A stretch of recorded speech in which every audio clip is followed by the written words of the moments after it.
Alright folks, welcome back to the B29 restoration project. As you can see here, I am in the process of laying up a cowl, a fourth cowl for the B29. This may or may not be the last one. And I thought I had the GoPro recording, but apparently my brain has not woken up for the day, so a lot of everything that I have shown you or have already done, I wasn't recording. So anyway, what I'm doing here is I've got a B29 cowl mold, and I am putting in a layer of 1.5 ounce fiberglass cloth.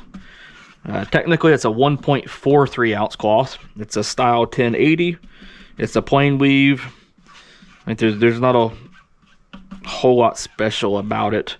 I typically always use this cloth. I don't use 3/4 ounce or 1/2 ounce or anything really anymore, just because the lighter weight 3/4, 1/2 ounce cloths are really, they're bare to deal with. They use very little resin. They don't really add any, they don't really do much of anything, to be honest, in my opinion. Yeah, you're gonna end up a little bit heavier with a 1.43 ounce cloth. It's about double the weight of a 3/4 ounce cloth. But really, I mean, on the course of an airplane, the B29, yeah, you'll see a couple of an extra pound or 3 or 2 or whatever, but something like your average 5th scale warbird, you're not going to see that big of a difference. And having a very easy to deal with experience when it comes to fiberglassing, this thing is it's worth a little bit of extra weight, in my opinion. Warbirds are supposed to be heavy, just not ridiculously heavy. So anyways, like I said, I've got a couple layers. Well, this is layer 1. This is a 1.43 ounce cloth. I'm using a premium Resin Tech RDR 3121 resin. The stuff is not the cheapest. It comes from Composite Envisions. It's really intended for vacuum infusion, so not what I'm using it with, but really it's epoxy. You can use pretty much epoxy for anything within reason. The reason why I like this stuff is because it's intended for vacuum infusion. It wets everything out extremely easily, especially once you start getting into heavier weight cloths.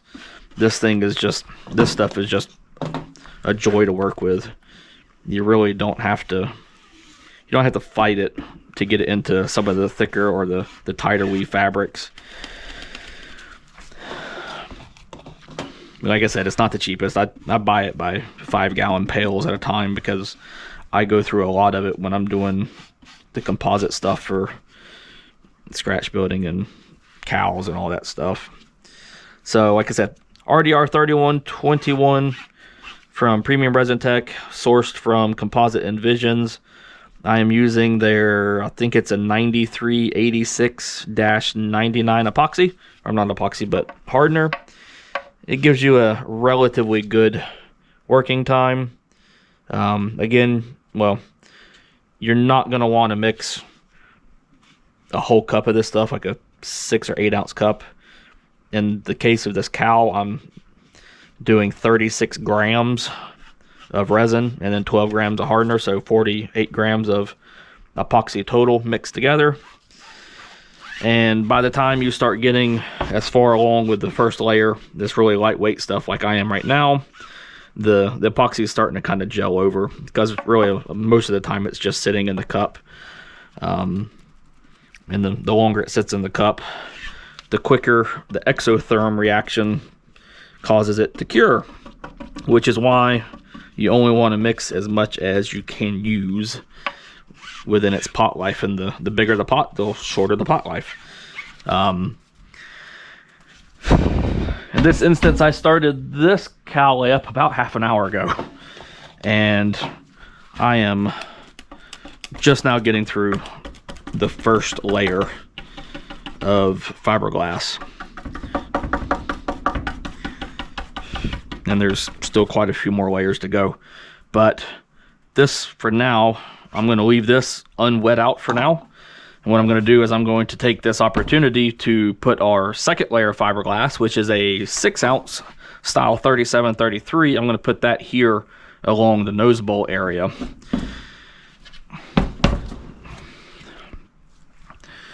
All these fiberglass layers are laser cut, which makes life way easier, especially in these nose bowl areas.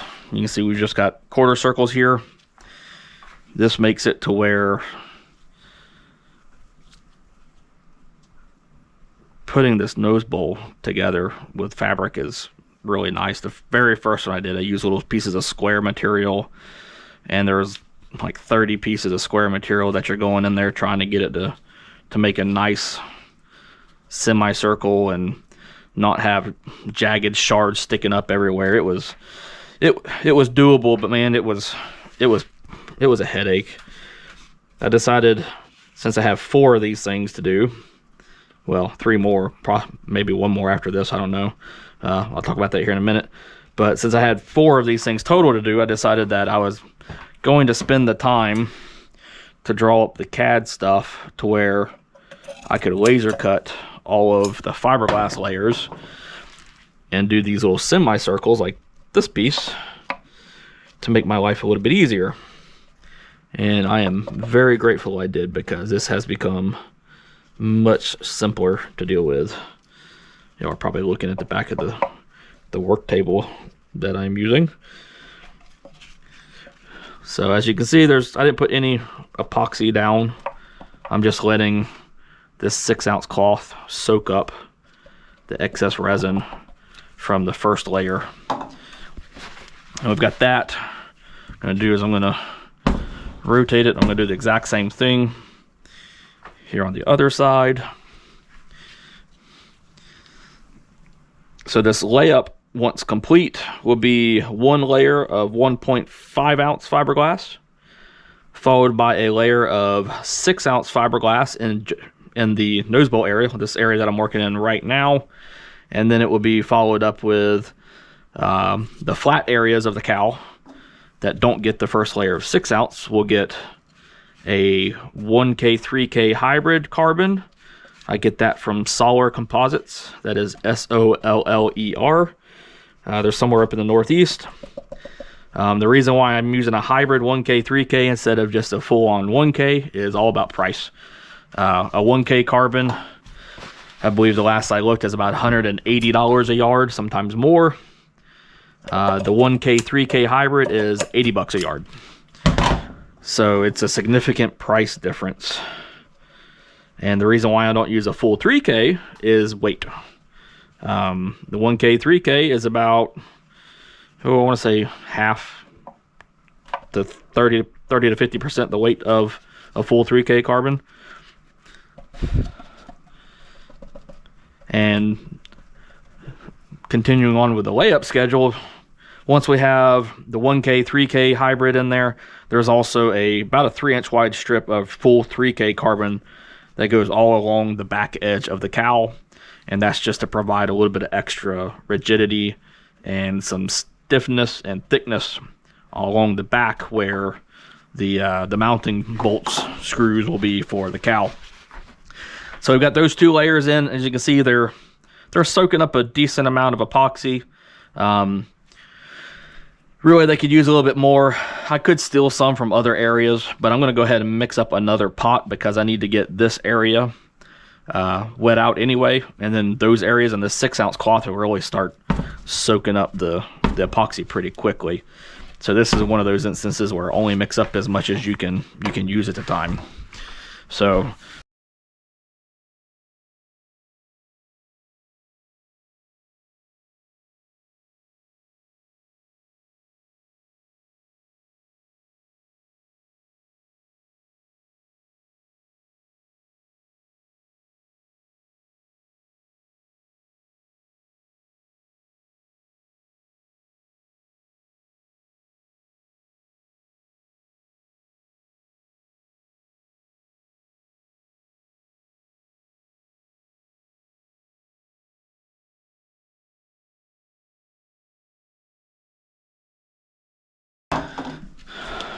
all right, folks, so what I'm doing now is to give the corners of the opening, the mouth opening there, I'm just cutting some, I don't know, 1.5 to 2 inch wide strips of fiberglass.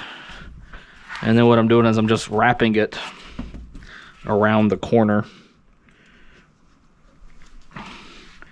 just to give it some extra material there, because really these are the only layers it gets completely. Like the edges of it get it, but here at the very top, like the very corner of the opening, really it doesn't get anything, because you cut the fiberglass to where it goes around that thing. So by putting this little bit of material here, you add some extra, well, you add the material that it's not really getting. And by putting a little bit extra there, you make it a little bit stronger and more resistant to cracking from vibration.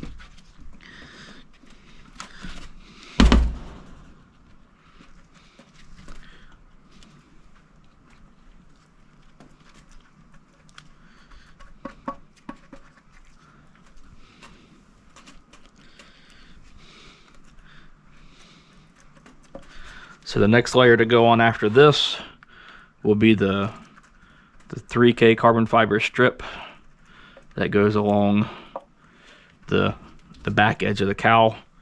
I think I told y'all earlier that it would be the 1K 3K hybrid, but I've actually been doing the 3K strip first.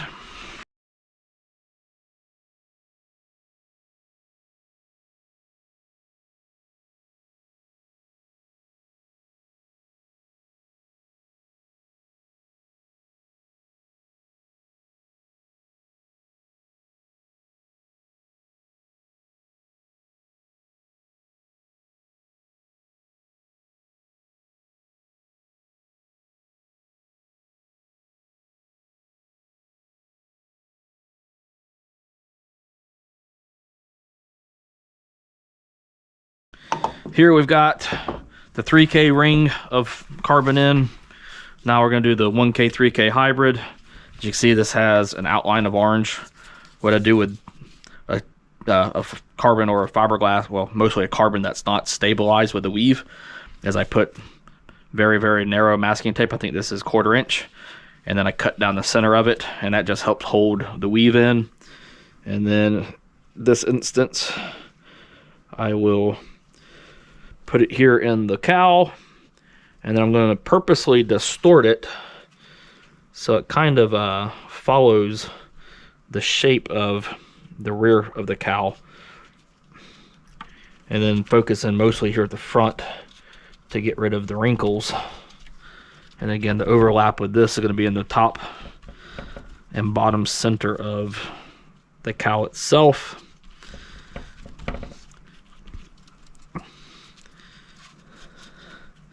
Trying to get as far into the nose bowl area as I can.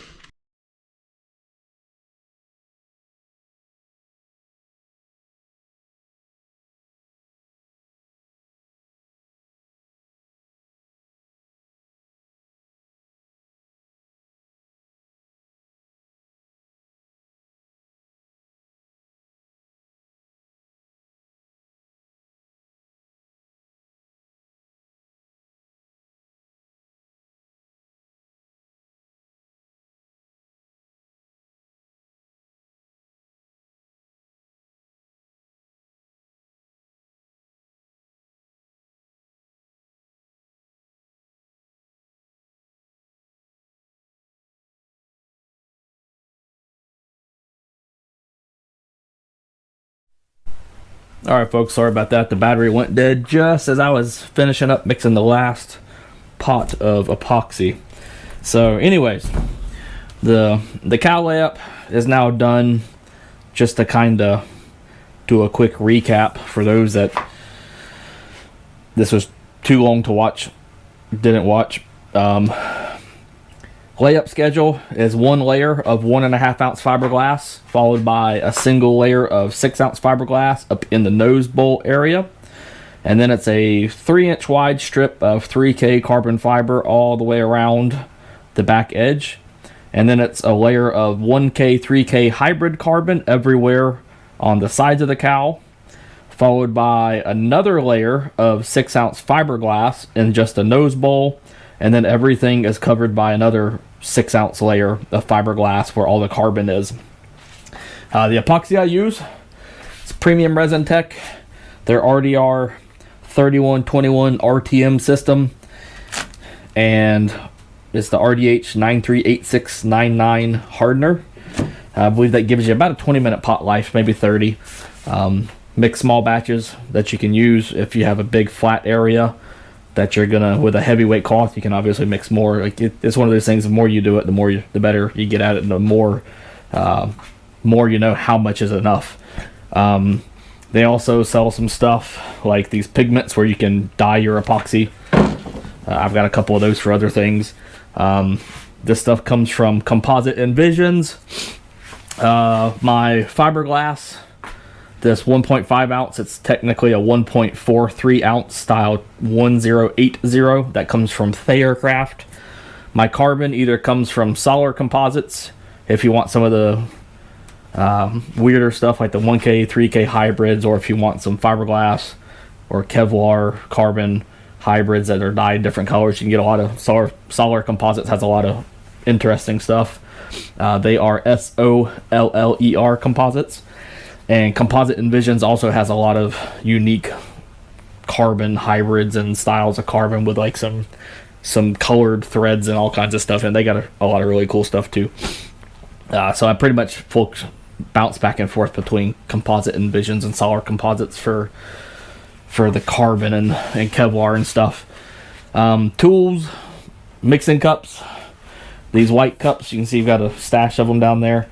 They come from Aircraft Spruce. They're just a non-waxed white cup.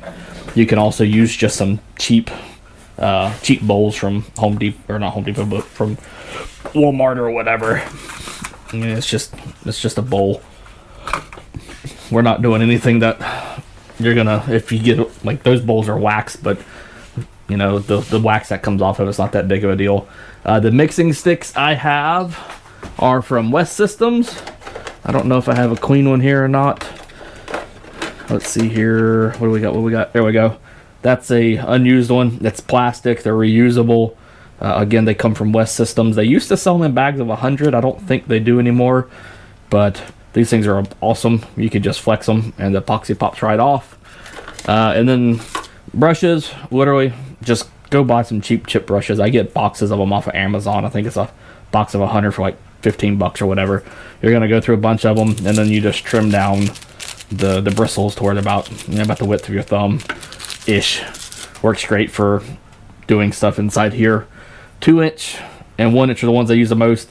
The 3 and the 4-inch ones have a ton of bristles in them, and they don't work that well. If you need to do that much area, it's almost better just to get a roller or use like a squeegee to move the epoxy around.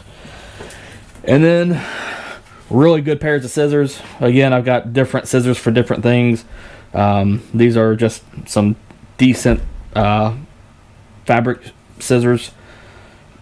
Fiskars make some good ones. I get these. I think these came off of Amazon for like $20. They're not terrible. They could be better. These came from, I want to say, Composite Envisions. These are my carbon scissors. These things are, I think these are like $80. Like, good scissors are well worth it. And then for Kevlar stuff, which I'm not doing today, Home Depot or Milwaukee has these scissors, which the edge here, let's see if I can hold the camera and the scissor. You can't, I don't know if you can see it, but it's got a serrated edge on one side. And Kevlar is kind of weird. Kevlar, you don't really cut the fabric, you kind of just like pull it apart.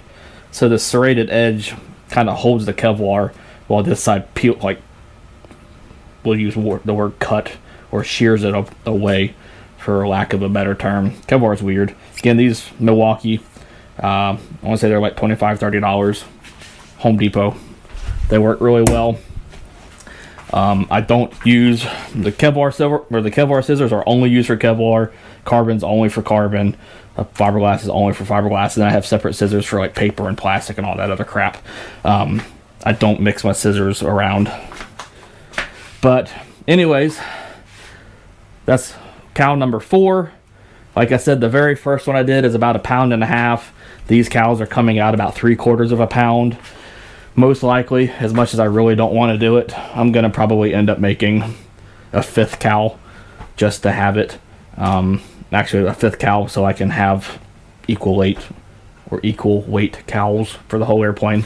Because like everything with this thing, it's all about weight and weight management. So wiring harnesses, I've started getting some of those done. And let's see here. We'll get back to wiring harnesses on a different video. I started this at 11:45 this morning doing that cowl. It is now 12:25. So what's about 1.5 hours to do one cowl? And it's about what I said, about 1.5 hours, 2 hours. So it's not hard. It's just time consuming. Now my back hurts from being bent over. So anyways, if you've ever wondered how a cowl is made, that's it. It's just a lot of boring rinse and repeat. So anyways, I'm gonna go find some lunch and probably come back down here and start making another video on wiring harnesses. So until the next time, y'all have a good one.